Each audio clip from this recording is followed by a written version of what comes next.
Question 66 in our according, question 25 in October November 21 variant 3. Simplify application on factorization. سؤال السمبليفاي هو سؤال مهم جدا جدا جدا جدا. سيادتك بيمتحنك بتعرف تعمل factorization ولا لا؟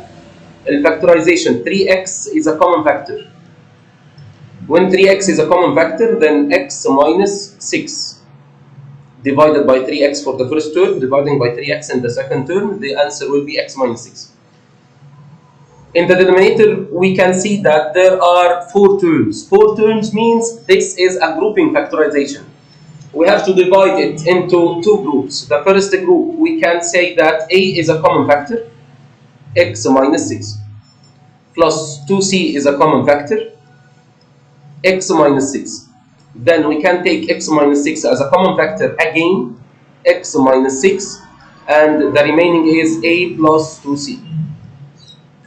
Now we can cancel x minus 6 with x minus 6. The final answer is 3x over a plus 2c.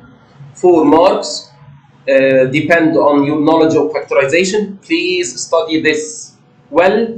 It's a repeated question in multiple exams. Thank you.